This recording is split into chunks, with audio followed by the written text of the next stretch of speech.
Dear students, good morning to everyone. उम्मीद करता हूँ कि आप सब लोग बढ़िया होंगे। मैं भी बस ठीक हूँ।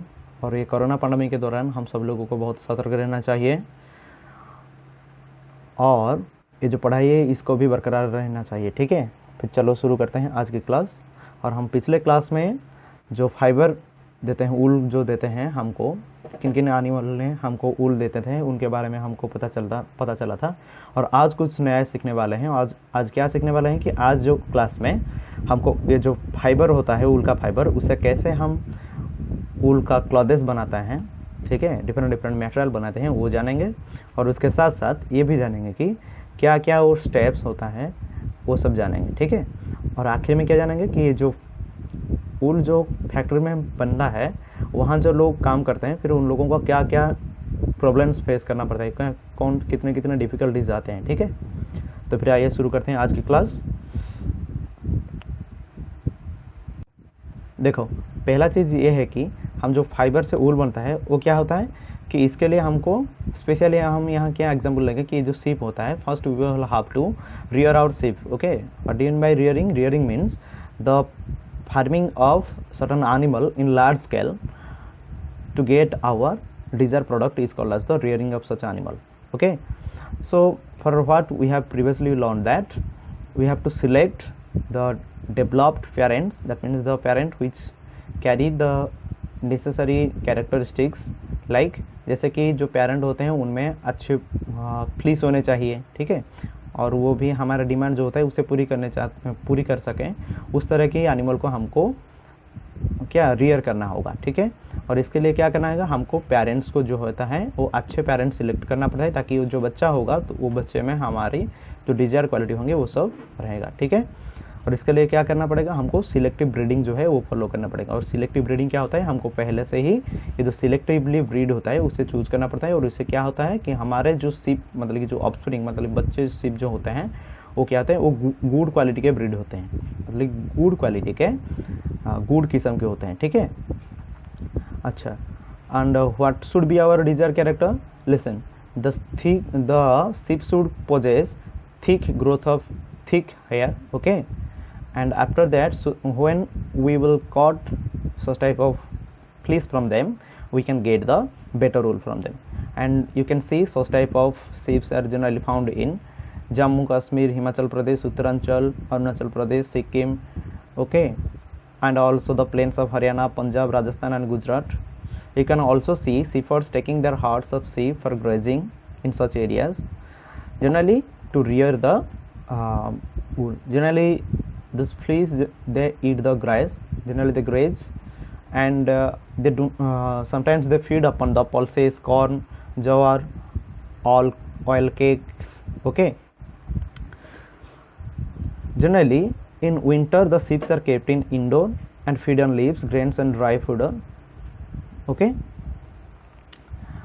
but in summer season what happens, you should have to cut their fleece, because during summer season there is no necessity of fleece. that means जो गर्मी के दिन में क्या होता है कि ऑलरेडी बाहर का टेम्परेचर जो है वो ज़्यादा रहता है, और जो सीप लोग होते हैं उनको टेम्परेचर कम ज़रूरत होता है। ठीक है, मतलब कि उनके बॉडी में टेम्परेचर मेंटेन करने की कोई ज़रूरत नहीं, और उस वक्त ही हम लोगों को क्या करना पड़ेगा, वो जो फ्लीस होता है उसे हमको कट करना चाहिए, किस दौरान? समर सीजन में। ठीक है, अच्छा, फिर ये जो पहला प्रोसेस होता है ना, उसे क्या बोलते हैं? This one is the first step.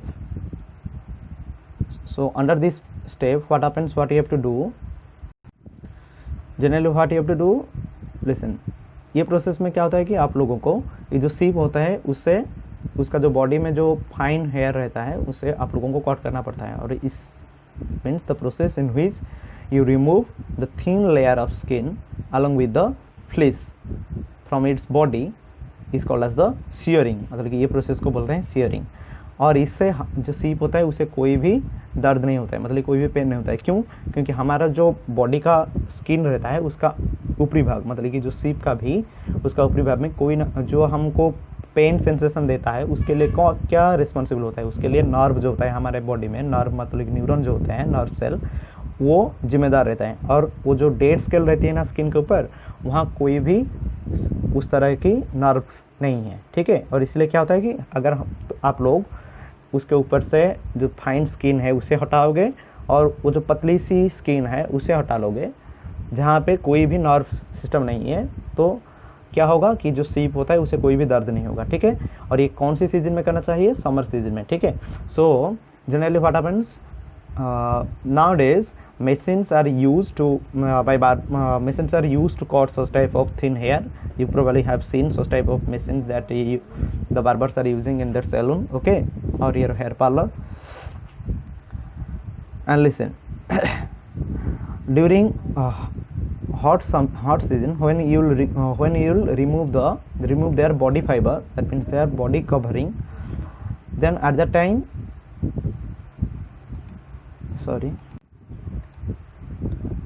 what happens? During summer season they don't feel any difficulties, because during summer season the temperature is already remains high, so that they will not face any problem. But in winter season, if you shear their body skin, then what will happen? They will suffer from the cold and they may even die. So you should not have to, that means the farmers should not have to separate their body skin during winter season. Okay, here you can see that by using this machine, this farmer is shearing the outer body fleece along with the thin layer of skin from the sheep. Okay, listen. And in India you can see different breeds like Lohi, Rampur Bursar, Nali, Bakharwal, Marwari, Patanwali. Okay, then they also provides different quality of wool. Like Lohi provides good quality wool, and you can see such type different states in your NCERT book. You can see such type of wood table, and you have to go through this table detailsly. Okay, you have to remember that which quality of wool you can get from which breed and from which state. Okay, sometimes short questions may will come from such type of table. Okay, now we should proceed to the next step. This one is the second step. So first step was our shearing, and the second step is our scoring. So during this second step, what you have to do? Generally you have to remove the grease, dust and darts, those who are present upon the surface of the fleece. You have to wash it by the water.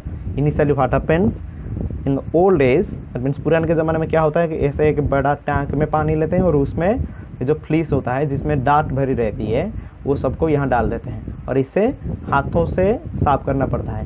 पर nowadays the technology are developed and you can use such type of machines to clean the fleece. Okay, you can see from here that, look at here, you can see by using machine you can also wash the fleece. You can see here that, okay, and you can see the darts are generally getting separated due to the scoring process. This one is the second process, and initial process is the shearing process. Okay, and we should move to the third step, that after scoring what you have to do? The arrangement of fleece occurs. That means you have to sorting means you have to sort it out. मतलब कि वो जो fleece को हम लोगों ने साफ कर लिए उसके बाद हमको क्या करना है, उनका जो टेक्सचर होता है वो कैसे देखते हैं, ठीक है, वो कौन सा स्ट्रेट है, कौन सा कर्ली है, वो सब को देख के हमको क्या करना चाहिए कि वो सब को हमको अलग करना चाहिए. मतलब sorting according to their texture we have to sort, okay, their hair skin. Then this process is called as sorting. The third step is called as sorting. During sorting what you have to do? You have to arrange the fleece according to their different texture. You can see here that here this man is sorting the fleece according to the texture.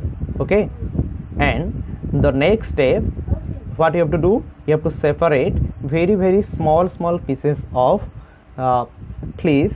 Those who are called as the burrs, BURRS. Okay, and you have to separate this from the long fleece. Sometimes you may have seen that your sweater generally possesses very small burrs. Okay, that you have to separate from the long fibers. मतलब कि ये जो sorting के बाद क्या होता है कि हमको जो फ्लीस मिलता है उससे क्या निकलना है, जो छोटे छोटे रहते हैं, जो लोग ज़्यादा वो क्या करते हैं, गड़बड़ाहट कर देते हैं, मतलब मिलावट कर देते हैं, उस सबको हमको अलग करना पड़ता है। ठीक है, नाउ लुक एट हियर। ये जो फोर्थ स्टेप होता है क्या होता है कि the small floppy fibres which are called as burrs are generally picked out from the hair, and these are the same boards which sometimes appear on your sweaters, and these fibers are scoured again and dried. Then you have to wash it. After separation of these small fluffy fibers, you have to again wash it and again you have to dry it. This is the wool. Now it is ready to drawn into fibers. Okay, then हमारा क्या होता है, जो 5वां step आता है, मतलब step 5, उसमें क्या करना पड़ेगा कि देखो यहाँ जो the fibre can be dyed in various colour. Dye means, look at here, DYE, dye here means the colour. Okay, what you have to do, you have to add different colours. आप लोगों को पता होगा कि जो खाने में भी कुछ कलर जो है मिलावट करते हैं. फिर यहाँ क्या करना पड़ेगा कि ये जो फ्लीस मतलब कि जो फाइबर मिलता है, इस पर भी आप लोगों को क्या करना पड़ेगा कि जो तरह तरह की कलर रहता है वो सबको यहाँ ऐड करना पड़ेगा. और इससे क्या होता है कि हमको तरह तरह की जो ऊल मिलता है. ठीक है, जैसे कि कौन सा कलर आप लोग यूज़ कर सकते हो, देखो ब्लैक, ब्राउन और वाइट, ये तो जो होता है नॉर्मल कलर रहता है सीप और गोट का.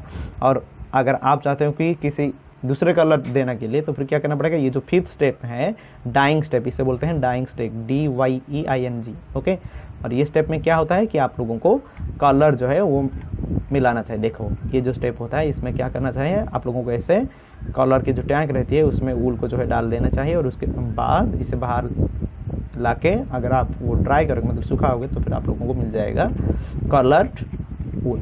ठीक है, इसे बोलते हैं dyeing step. Step 5 is the dyeing step. Then step 6, it is the last step, and during the step what you have to do, the fibres are straighten, combed and rolled into yarn. आप लोग देख सकते हो यहाँ ये जो होता है, पहले क्या करना पड़ेगा आप लोगों को, कैसे काम जो होता है इसके ज़रिए आप लोगों को ये जो होता है फाइबर उससे काम करना पड़ेगा. फिर उसके बाद आप लोगों को जो रोलर मशीन होता है उसमें डाल देना है, और उसमें क्या करेगा, ये जो जितने सारे भी फ्लीस रहेगा उस सबको बहुत बड़े बड़े वो क्या करेगा, रोल में कन्वर्ट कर देगा. ठीक है, और ये होता है 6th step. Then the longer fibers are made into wool for sweaters, and the shorter fibers are spun and woven into woolen clothes and even certain mattress. Okay. Then देखो ये जो डायग्राम होता है यहाँ मैं चाहता हूँ कि फिर से रिवाइज कर देने के लिए आप लोगों के लिए. देखो ये जो है पहला स्टेप ये है. देखो पहला स्टेप है shearing. Here the man is shearing the fleece from the sheep. And in the second step we can say this one is the scoring, and this one is the hand scoring, and here it is the scoring made by the machine. Okay, and this one is the next step which is called as the sorting, and here you can see that the man is sorting the fleece according to their different texture. And next step is the cleaning of boards. Here you can see that the small floppy fibers, they are getting separated from the long fibers. This step is called as the cleaning of boards. And the next step is the coloring. That means it is a dyeing step in which you have to add a dye to the natural fleece to provide you the artificial different color. Okay, then the next step is the combing. Then after you have to roll the fleece or fiber into yarn. Okay, then that can be used to produce the different clothes. Now the final step of today's discussion is the what are the occupational hazards. Generally what happens, occupational means the person, those who are working at certain area, these are called the occupational site. Okay, and generally they occupy at their position, like there are some workers, they act as the worker in certain area in the industry, and worker is one occupation for such people. Okay, now look at here, what are the occupational hazard. Occupational hazard मतलब ये जो industry में जो लोग काम करते हैं वहाँ क्या करना पड़ेगा कि यहाँ वो जो लोग होते हैं, hazard मतलब कि जो हेल्थ प्रॉब्लम, ठीक है, और वहाँ क्या करना क्या होता है कि जो लोग वो वूल के इंडस्ट्री में काम करते हैं, वहाँ जो छोटे छोटे बुर जो है वो निकलते हैं, या फिर छोटे छोटे कुछ भी वो पार्टिकल्स जो निकलता है वहाँ, वो क्या होगा, उनका सांस, वो जब वो लोग सांस लेते हैं क्या होता है कि उनके सांस के जरिए वो छोटे छोटे फाइबर्स फिर चले जाता है उनके लंग्स के अंदर। और क्या होता है कि जो सीव वगैरह इन्फेक्टेड रहते हैं, मतलब कि जिनको पहले से ही बीमार रहता है, एक बैक्टीरिया होता है, उसका नाम होता है एंथ्रासिस, बैसिलस एंथ्रासिस।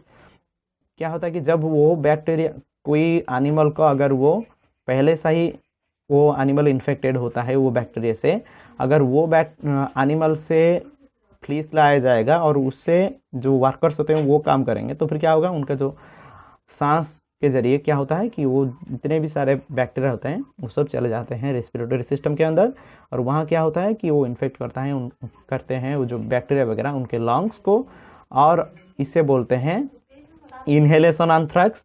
और उसके बाद क्या होता है, अगर ये सब उनके जो डाइजेस्टिव सिस्टम में चले जाता है उसे बोलते हैं गैस्ट्रोइंटेस्टाइनल एंथ्रेक्स।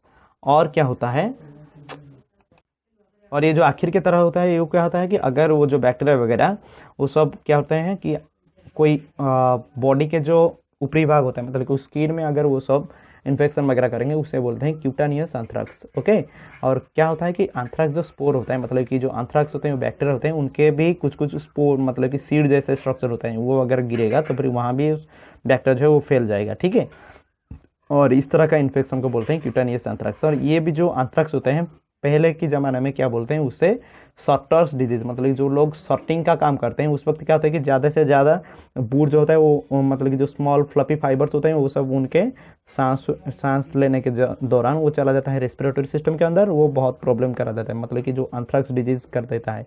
और इसीलिए पहले के ज़माने में ये जो एंथ्रेक्स डिजीज को बोलते हैं सॉर्टर्स डिजीज। ठीक है, और ये एक एग्जाम्पल है किसका, ऑक्यूपेशनल हाजर्ड का एग्जाम्पल है। तो फिर यह क्या लिखा हुआ है कि देखो, wool industry is an important means of livelihood for many people in our country, but sorter's job is risky because, मतलब देखो ये कितना रिस्की है।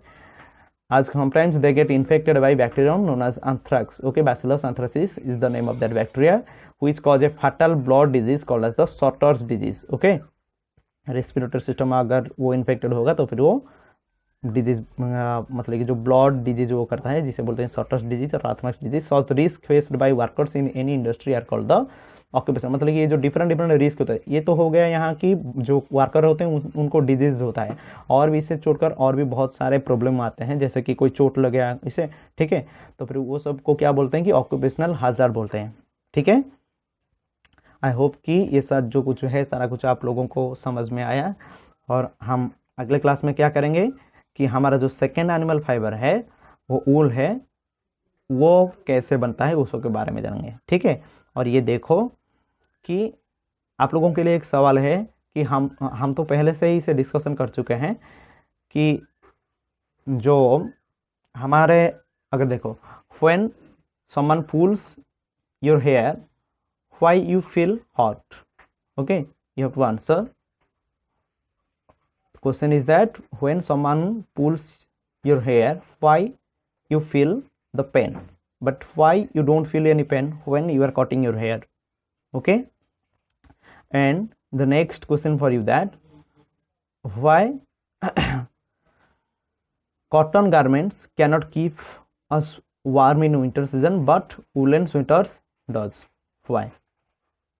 Okay, and in the heat chapter we will discuss much more, but in this chapter you have to only give me the answer, और ये comment के box में बताना कि ये जो होता है, हम लोगों को पहला क्वेश्चन का आंसर वो बताने के लिए कोशिश करें आप सब लोग कोशिश करें। ठीक है, मतलब कि आप लोग ये कोशिश करें कि क्यों हम लोगों को जो बाल अगर कोई खींचता है तो दर्द होता है, मतलब उसे जब काटते हैं वो क्यों दर्द नहीं करता है। ठीक है, और इसके लिए कौन सा टिश्यू रेस्पॉन्सिबल है, सिर्फ वो नाम बताना कि कौन सा टिश्यू रेस्पॉन्सिबल है इसके लिए। Okay, thank you and have a nice day.